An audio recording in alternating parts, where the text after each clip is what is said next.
بسم اللہ الرحمن الرحیم. صفحہ نمبر 28 سے اوپر دوسرا حصہ ہم پڑھنے جا رہے ہیں. تو ہم پڑھ رہے تھے کہ انہوں نے جو ہے اپنے خامد سے پھر جب وہ شام کو آئے تو بڑے سج دج کے رہی تھی نہا دھو کے، اور پھر ان کو وہ چیزیں دکھائی تھی جو انہوں نے مزاج حجن سے لی تھی. تو مزاج دار نے کہا 4 آنے کو لیا اس کے بارے میں، جو کمر بند کے بارے میں. تو محمد عاقل نے کہا سچ کہو. مزاج دار نے کہا تمہارے سر کی قسم، آج تو ایک دوسرے کی قسمیں بھی کھائی جا رہی ہیں، 4 ہی آنے کو لیا ہے. ٹھیک ہے. محمد عاقل نے کہا بہت سستا ہے، کہاں سے مل گیا؟ مزاج دار نے کہا ایک حجن بڑی نیک بخت ہے، بہت نیک ہے. آگے پتہ چلے گا تمہیں کتنی نیک ہے. بہت دنوں سے گلی میں آیا کرتی ہے، ادھر آ رہی ہے، اس ہماری گلی میں آ رہی ہے، ہمارے اس لین میں آ رہی ہے. کسی بیگم کا ہے سامان لایا کرتی ہے، وہ بیچنے کو لائی تھی. ٹھیک ہے. کسی بیگم کا ہوتا ہے جو بیچاری اسی پر گزر بسر کرتی ہے. یہ کہہ کر سرما، ناد علی، فیروزی کی انگوٹھی مزاج دار نے دکھائی. وہ اس کے بعد دیکھا کہ ہاں اس نے تو کچھ نہیں کہا، اب اور چیزیں بھی دکھانے لگی. تو مزاج دار نے دکھائی. طمع ایسی بری، حالانکہ ہونا تو یہ چاہیے تھا کہ محمد عاقل اسی وقت کیا کرتا، اس کو کہتا کہ یہ کیا ہے، یہ تو کوئی دھوکہ ہونے والا ہے، اسکیم ہونے والا ہے.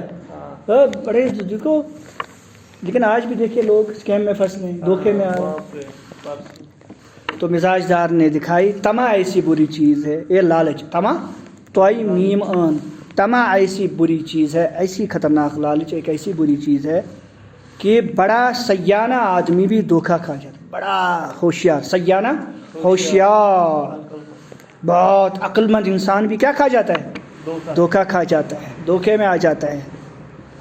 جنگ، اب یہاں پر مثال دے رہے ہیں. جنگلی جانور، مینا، طوطا، بلبل آدمی کی شکل سے بھاگے ہیں، لیکن دانے کی طمع سے جال میں پھنس جاتے ہیں اور زندگی بھر قفس میں قید رہتے ہیں.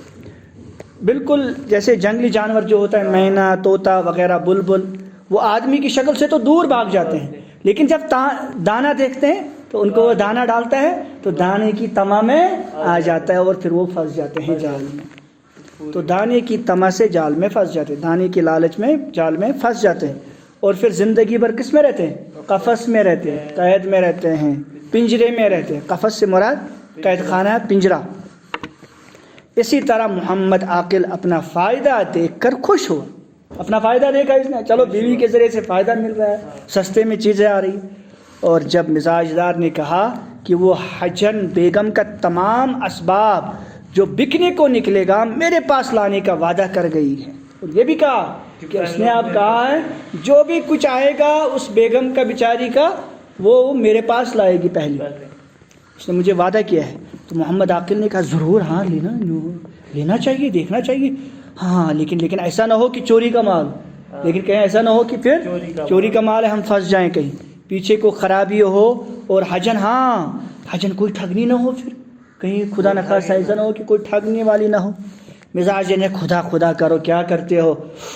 حجن ایسی نہیں ہے، وہ اتنی بزرگ ہے، وہ اتنی نیک ہے، ہاتھ میں تسبیح ہوتی ہے بیچاری، آپ کہہ رہے وہ خوف کرو، خدا توبہ کرو، کیا بولتے ہو آپ؟ غرض بات گزر گئی، بات ہو گئی. محمد عاقل سے جو آج ایسی باتیں ہوئی نا، محبت کے ساتھ، بڑے التفات کے ساتھ ایک دوسرے کے ساتھ، تو لوگوں پر حجن، یہاں پر مزاج دار لکھا ہو یہ غلط ہے، لوگوں پر حجن، یہ مزاج دار کاٹ لو، وہاں پہ حجن لکھو.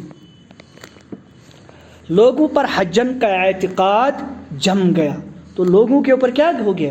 یعنی گھر کے سبھی افراد، چاہے وہ محمد عاقل ہو، چاہے وہ مزاج دار ہو، چاہے وہ زلفن، جو بھی اور آس پاس کے لوگ ہیں، ان کا اعتقاد یعنی ان کا بھروسہ اور ان کو اس کے اوپر پورا آ گیا تھا. کس کے اوپر؟ حجن کے اوپر. اگلے دن زلفن کو بیچ حجن کو بلوایا. تو اگلے دن پھر اس نے زلفن کو بھیجا اور کہا کہ جاؤ اس حجن کو بلا کے لاؤ. اور آج مزاج دار بیٹی بنی اور حجن کو ماں بنایا. مطلب جب وہ آ گئی اس کو کہا ہاں تو میری ماں ہے، اس نے کہا تو میری بیٹی ہے. اب ایک دوسرے کو ماں بیٹی بن گئی. آج اتنا پیار لٹایا آپس میں. رات کے وقت محمد عاقل سے پھر حجن کا ذکر آیا. تو پھر محمد عاقل نے کہا دیکھو ہوشیار رہنا، ٹھیک ہے، اچھا ہے لوٹو اس کو، ہاں اس سے چیزیں لے لو، لیکن ہوشیار رہنا، اس بیس میں، اس شکل و صورت میں کٹنیاں اور ٹھگنیاں بہت ہوا کر، اس شکل و صورت میں بہت سارے جو ہے اسکیمر، بہت سارے دھوکے باز، بہت سارے ٹھگنے والے، ٹھیک ہے، ہوتے ہیں، لیکن طمع نے خود محمد عاقل کی عقل پر ایسا پردہ ڈال دیا، لیکن لالچ نے خود محمد عاقل کی عقل کو بھی پردے سے ڈھانپ لیا کہ اتنی موٹی بات وہ نہ سمجھا، اتنی واضح بات، اتنی بڑی بات وہ سمجھ نہ سکا کہ 2 روپے کا مال، وہ روپے کا مال 4 آنے کو کوئی بے وجہ بھی دیتا ہے؟ ارے بغیر کسی کوئی وجہ ہوگی جو آپ کو 2 آنے میں، وہ 4 روپے کی چیز ہے تو 2 آنے میں دے گا، کوئی نہ کوئی پیچھے تو وجہ ہوگی۔ محمد عاقل کو مناسب تھا، بلکہ محمد عاقل کو کیا چاہیے تھا؟ اس کے لیے اس کو تو یہ چاہیے تھا کہ قطعاً ہرگز اس حجن کے آنے کی ممانعت کر دیتا، قطعاً بالکل بھی حجن کو آنے کی کیا کر دیتا؟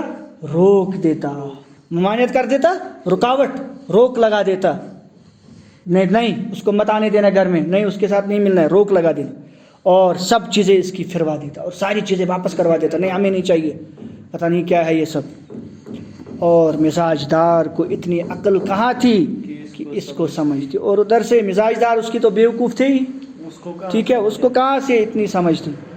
کئی دن کے بعد مزاج دار سے حجن سے پوچھا کیوں بھی آج کل بیگم کی کوئی چیز نہیں لائی؟ اب کچھ دن کے بعد جب حجن نے تو بیگم آئی تو اس نے کہا کیوں آج کل کوئی چیز نہیں لاتی ہو آپ؟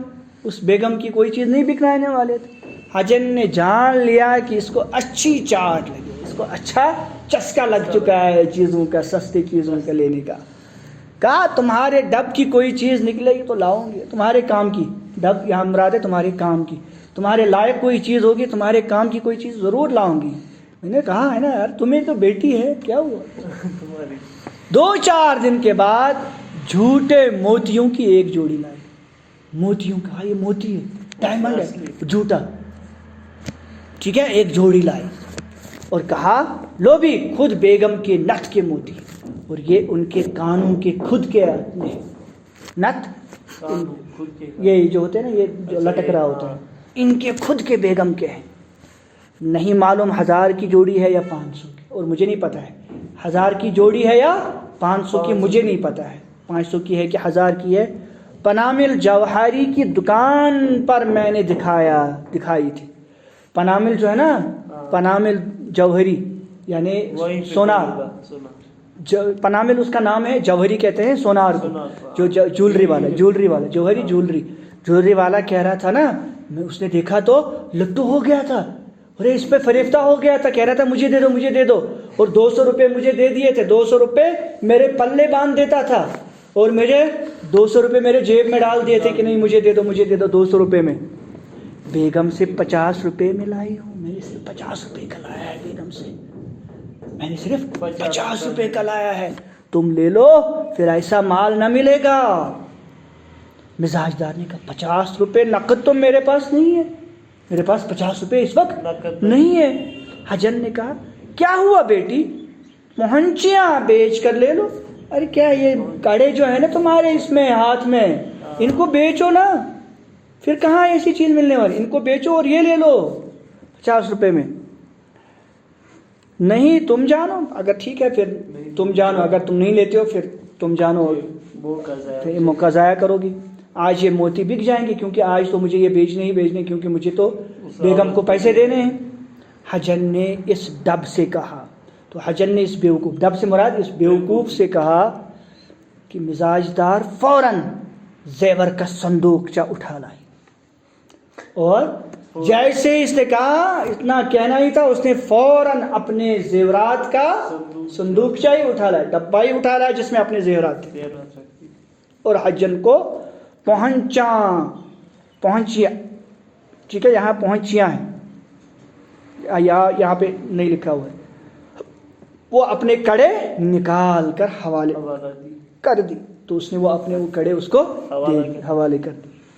حجن نے مزاج دار کا زیور دیکھ کر کہا، اب اس کو بچ گئی نا لالچ، اتنا بڑا زیور کا ڈبہ دیکھ کر، کیسی بے احتیاطی سے زیور جو ہے مولی گاجر کی طرح ڈال رکھا ہے بیٹی، ہائی کوری کیا شکر مت ہے، گاجر مولی کی طرح رکھا ہے یہ سونا اپنے یہ زیورات تم نے، دگدگی میں ڈورے ڈلواؤ، یہ جو ہار ہے نا ان میں تو ڈورے ڈلواؤ نا، ڈوروں کے بغیر رکھا ہوا ہے، جو نہیں وہ ہار ہوتا ہے ڈورا ڈلواتا ہے اس میں ڈوری ہوتی ہے، ہاں پینڈلم وغیرہ، اور بالی جو ہے یہ بالی ان میں تو پتے ہے ہی نہیں، بالے اس میں پتے ہی نہیں ہے کہیں، اور مرکیاں بازو بند یہ میلے چکیٹ ہو گئے، یعنی کل ملا کے تمہارے زیورات سب چیزیں جو ہے کیا ہو گئے ہیں، یہ بالی پتے مرکیاں یہ بازو بند یہ سب میلے ہو گئے ہیں اس ڈبے میں۔ میل سونے کو کھائے جاتا ہے، آپ کو نہیں پتہ ہے، اس کو صاف کروانا چاہیے بیچ بیچ میں، ورنہ یہ کھا جاتا ہے میل سونے کو۔ ان کو اجلواؤ، ان کو صاف کرواؤ، اجلواؤ صاف کرواؤ، اجلوانے کا مطلب صاف کروانا۔ مزاج دار نے کہا کون ڈورا ڈلوا کے لائے اور کون اجلا کر لائے، ان سے کہتی ہوں تو وہ کہتے ہیں مجھے فرصت نہیں۔ اب کون جائے گا یہاں کون لے جائے گا ان کو ڈورے ڈلوانے، کون لائے گا ان کو صاف کر کے، تمیشہ سمانا میں چھینے فرصت ہے۔ حجن نے کہا اوے بیٹی یہ کون بڑا کام ہے، لو موتی یہیں پہ رہنے دو، یہ میرے موتی یہیں پہ رہنے دو، میں بھی ڈورے ڈلوا کے لا دیتی ہوں آپ کے ان جو ہار جو آپ کے ہیں، اور جو زیور آپ کے ہیں نا، جو زیور الگ ہے، اس کو کاٹ دو وہاں پہ، زے کو کاٹ دو وہاں سے، زیور کو ایک ساتھ رکھیے، جو زیور میلا ہے نا ہو چکا ہے آپ کا، مجھے نکال دو وہ بھی، میں بھی اجلوا دوں کے لاؤں گی، میں اس کو صاف کروا کے لاؤں گی۔ اور مزاج دار نے سب زیور حوالے کر دیا۔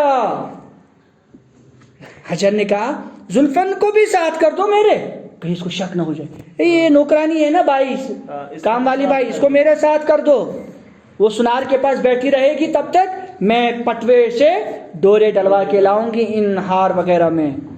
مزاج دینے کا بہت اچھا میری ماں، بہت اچھا، یہ کہہ کر زلفن کو آواز دی، آئی تو حجن نے کہا لڑکی، اب اس نے نا جب وہ آ گئی تو حجن کو اس کو ذرا دروپ جما کے، اوے لڑکی چل ذرا میرے ساتھ چل، حکم کر رہی ہے اس کو، وہ بھی بیچاری زلفن کیا سمجھیے اس کی خاص ہے تو میں کیا کروں، سنار کی دکان پہ بیٹھی رہی ہو، وہ آرڈر کر رہی ہے، حکم دے رہی ہے اس کو اس کی طرح۔ حجن نے زیور لیا، زلفن ساتھ ہو لی، اس کو کیا پتا بیچاری۔ باہر نکل حجن نے رومال کھولا، جب وہ باہر نکلے تھوڑے دور نکلے تو اس نے رومال کھولا جس میں وہ زیورات تھے، اور زلفن سے کہا لاؤ اجلوانے کا الگ کر لے اور ڈورے ڈلوانے کا الگ کر لے، جن زیورات میں ہمیں ڈورے ڈلوانے ہیں ان کو الگ کرتے ہیں اور جن کو صاف کرنا ہے ان کو الگ کرتے ہیں۔ اب اس نے وہ پلان کیا تھا نا پہلے سے، زیور الگ کرتے کرتے حجن بولی ناک کی کیل کہاں ہے، ارے اس پہ ناک کی کیل کہاں رہ گئی، تو کہیں نظر ہی نہیں آ رہی، کہاں گئی وہ؟ زلفن نے کہا اسی میں ہوگی، مجھے کیا پتا ہے، ذرا بھر کی تو چیز ہے، چھوٹی سی چیز ہوتی ہے ناک میں جو ڈالتے رکھتے ہیں نا، ڈالتے ہیں ناک میں، تو ذرا بھر کی تو چیز ہے، اسی پوٹلی میں دیکھو، اسی تھیلی میں دیکھ لو، پوٹلی اسی جو بکچا تم نے بنایا ہے اس رومال کا۔ پھر حجن آپ ہی آپ بولی، پھر حجن نے اپنے آپ سارے، مگر وہ تو اوے ہیں پاندان کے ڈنکے پہ رہ گئی، مگر وہ تو پاندان کے ڈھکنے پہ رہ گئی۔ پان تھوکنے کا جو ہوتا ہے جس میں تھوکتے تھے، پان وغیرہ جو تھوکتے تھے، وہ ایک ڈبہ جیسا رہتا تھا، پان جس میں پان رہتا تھا، ٹھیک ہے، جس میں پان رکھنے کی جو ڈبہ ہوتا تھا، تو کہا کہ اس کے ڈھکنے پہ رہ گئی ہے وہ۔ ارے زلفن دوڑ تو جا، جلدی سے لے کے آ اس کو، جاؤ جلدی سے، میں یہیں ویٹ کر رہی ہوں، ٹھیک ہے، جاؤ جلدی لے کے آ۔ زلفن بھاگی آئی اور دروازے سے چلائی، مالکن ناک کی کیل ڈھکنے پہ رہ گئی ہے، حجن نے مانگی ہے، جلدی دو۔ حجن گلی کے نکڑ پر دیبا بنیے کی دکان کے آگے بیٹھی ہے، جلدی جلدی دے دو، کیونکہ وہ وہاں پہ بیٹھی ہے، بنیا جو دیبا ہے، بنیا یعنی کریانہ، بنیا کس کو کہتے ہیں، کریانہ کو، دیبا نام ہے، دیبا بنیے کہتے ہیں کریانے، دیبا جو بنیا ہے دیبے کی جو کریانے کی دکان ہے اس کے آگے بیٹھی ہے, جلدی سے وہ جو کیل رکھی ہوئی ہے وہ پاندان کے ڈھکنے کے اوپر, وہ جلدی سے دے دو. یہ کہنا تھا کہ مزاج دار بہو کا ماتھا ٹھنکا. ماتھا ٹھنکا, اس نے اپنے پیشانی پہ ہاتھ دے مارا, اس کی ہوائیاں اڑ گئی, اس کی روح نکل گئی, وہ پریشان حال ہو گئی. زلفن سے کہا باولی ہوئی ہے, کیسی کیل میرے پاس کہیں تو نے دیکھی ہے؟ ارے کمبخت دوڑ دیکھ تو کہیں حجن چلی نہ جائے. سکر اس تصبح میں نشت لگت میں نے چمزان ناسی سومت سکر اس میں آپ نے کبھی دیکھا ہے میرے ناک میں کیل لگی ہوئی؟ توڑ جلدی جا دیکھ کہیں, ارے کمبخت کہیں کہ جا جلدی سے جا, حجن کہیں چلی نہ جائے دور. زلفن الٹے پاؤں بہت الٹے پاؤں واپس دوڑی, حجن کو ادھر ادھر دیکھا, کہیں پتہ نہ تھا. مزاج دار سے واپس آ کر کہا مالکن حجن کا بھی, یعنی مالکن حجن کا تو کہیں پتہ نہیں. میں بازار تک دیکھ آئی, میں نے بہت دیکھا ادھر ادھر بازار میں, اتنی دیر میں نہیں معلوم کہاں غائب ہو گئی. یہ سن کر مزاج در سر اپنا پیٹنے لگی. ہائے میں نے خدایو, ہائے میں لٹ گئی, ہائے میں لٹ گئی, چلانے چیخنے لگی. ارے لوگو ہائے خدایو, خدا کے لیے دوڑیو. اب لوگ آگے جمع ہو گئے, پوچھا کیا ہوا, حال چال پوچھا تو کہا اس طرح سے. تو پھر کہا کہاں رہتی, کہا موم گھروں کے چھتوں میں. کہاں رہتی ہوں, موم گھروں کے چھتے تک لوگ دوڑے. وہاں جا کر معلوم ہوا کہ کہیں کی بہتی بہاتی مہینے بھر سے کرائے پر آ کر رہی تھی. ارے مہینے بھر سے کہیں آ کر گھوم رہی تھی یہیں سے, پھر مشکل سے اس کو کرائے پہ مل گیا تھا ایک کمرہ, کرائے پہ رہ رہی تھی. اور 4 دن سے وہ یہ بھی چھوڑ کے گئی ہوئی ہے, 4 دن سے یہاں سے بھی چھوڑ کے چلی گئی ہے. اب کیا ہو سکتا تھا, اب جو ہونا تھا ہو گیا.